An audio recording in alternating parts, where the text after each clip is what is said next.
Pencahayaan yang baik untuk fotografi smartphone. Kita masuk ke kontennya.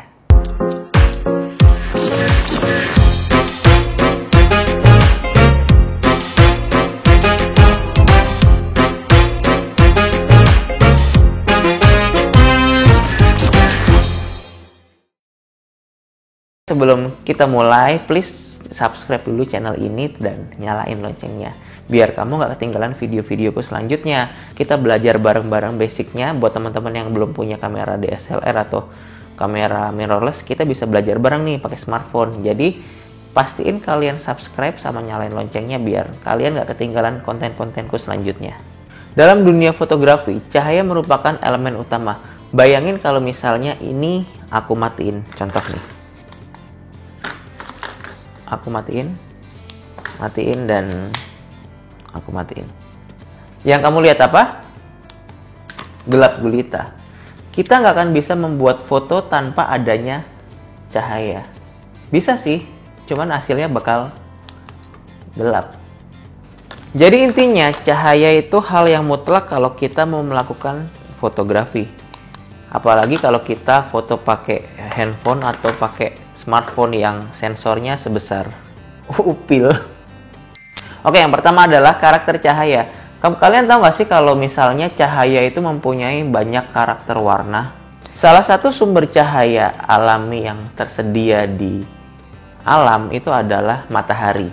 Hari ini kita ngebahas cahaya alami ya. Kalau cahaya yang ada di studio atau di ruangan kayak begini sih, kayak misalnya cahaya dari sini atau cahaya dari samping, ini biasanya orang sebutnya artificial light atau cahaya buatan. Nah, hari ini kita nggak ngebahas artificial light dulu, tapi kita ngebahas cahaya alami dulu. Balik ke cahaya matahari. Cahaya matahari itu mempunyai warna yang berbeda di setiap waktunya. Contoh misalnya saat sunrise dan saat sunset.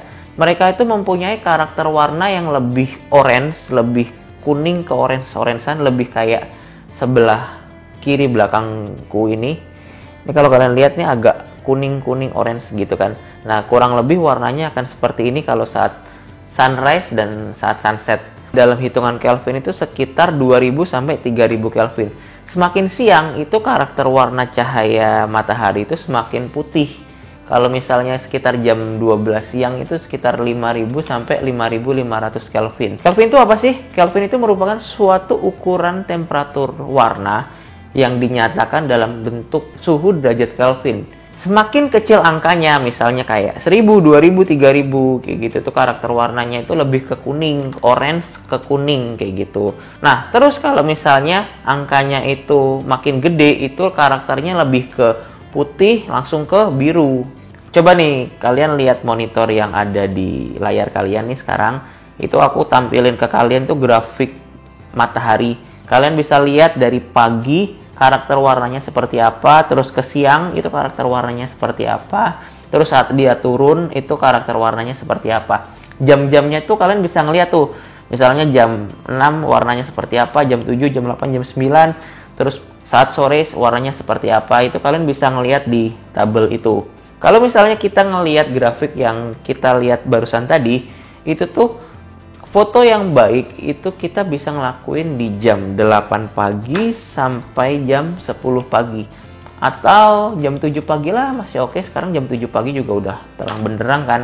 Jadi ya sekitar jam 7 sampai jam 10 itu masih oke lah untuk di pagi hari kita ngelakuin foto. Karena apa? Karena di jam-jam itu tuh matahari itu nggak pas di atas kepala kita. Tapi dia lebih ada di samping, belum ke titik atas. Nah, kalau misalnya jam segitu tuh karakternya itu masih warm, masih hangat dan masih enak gitu loh cahayanya buat kita foto-foto dari jam 7 sampai jam 10. Lalu selanjutnya itu sore nih teman-teman, sekitar jam 3 sampai jam 6 sore.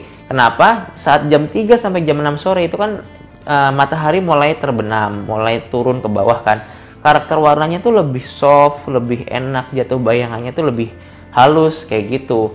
Nah, enaknya kita foto di sore hari adalah cahayanya itu nggak sepanas kalau kita pagi ke siang.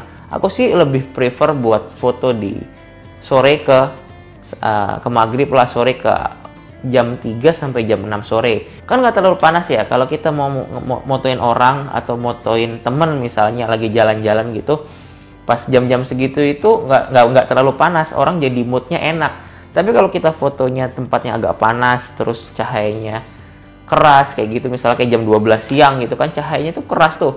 Kalau kamu foto jam 12 siang itu tuh bayangan itu langsung di bawah mata kamu, jadi kayak mata panda gitu, kurang bagus banget.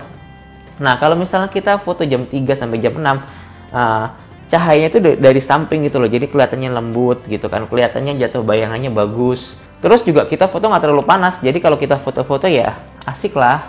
Oh iya, aku baru inget nih, kalau misalnya kalian mau foto pakai HP, kalau bisa itu jangan terlalu sore. Misalnya jam 3 sampai jam setengah 5 atau jam 6 lah, jangan lebih dari itu. Karena apa? Banyak kekurangan-kekurangan yang ada di sensor HP lah. Kalau misalnya kalian mau lebih lengkapnya, kalian bisa ngelihat di sebelah sini. Kalian bisa ngelihat di sebelah sini nih. Aku kasih lihat video sebelum ini, aku kasih lihat basic fotografi sebelumnya.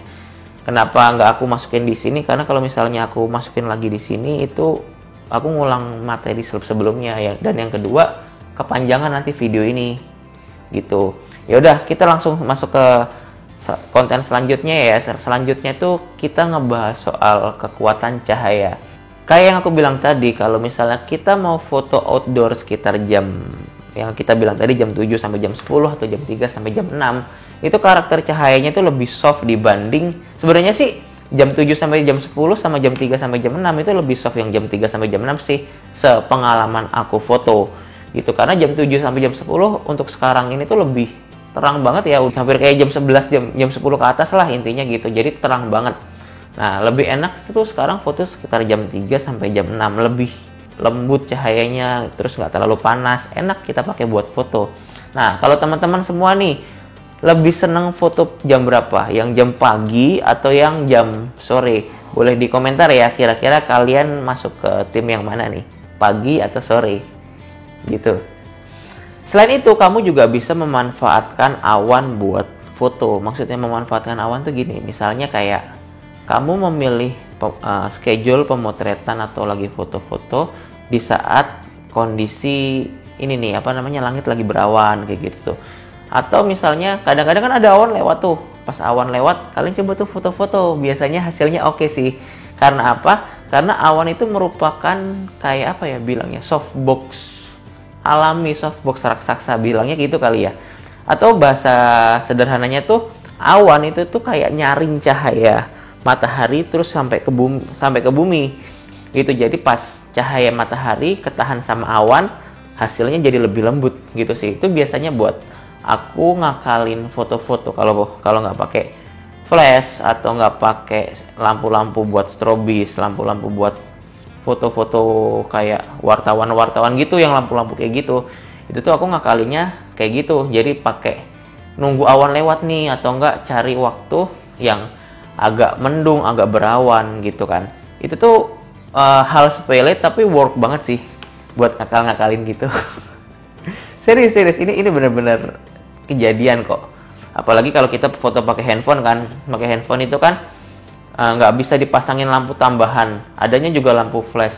Kalau misalnya kita tambah terang ya hasilnya nggak bagus karena ada keterbatasan ya, sekali lagi di smartphone, di fotografi smartphone ini. Oke, satu lagi nih yang nggak kalah penting buat kita meningkatkan kualitas fotografi smartphone. Apa itu? Kita harus peka melihat sumber datangnya cahaya. Misalnya nih, kita foto pakai sebuah smartphone dengan keterbatasan kamera smartphone yang kita punya gitu ya. Ya, kita jangan ngelawan matahari gitu. Kalau kita misalnya ngelawan matahari, ya pilihannya itu cuma dua kalau pakai smartphone kayak gini. Pertama, backgroundnya yang jelas dan backgroundnya cahayanya pas, tapi kamunya yang gelap gitu. Atau kebalik, kamunya terang dan backgroundnya lebih terang lagi, jadi malah putih semua. Kan kurang bagus ya. Sebenarnya bisa sih kamu bikin di tengah-tengah, tapi ya jadinya nggak optimal gitu kan. Di kamunya nggak terlalu terang, di backgroundnya juga nggak terlalu gelap dan agak keterangan misalnya, ya otomatis sih bisa kamu akalin juga. Tapi caranya ya kamu masuk ke dunia dapur editing lagi gitu. Kalau misalnya kamu males nih ngedit, kan agak PR kayak gitu. Solusinya adalah ya kamu harus menghadap arah datangnya cahaya.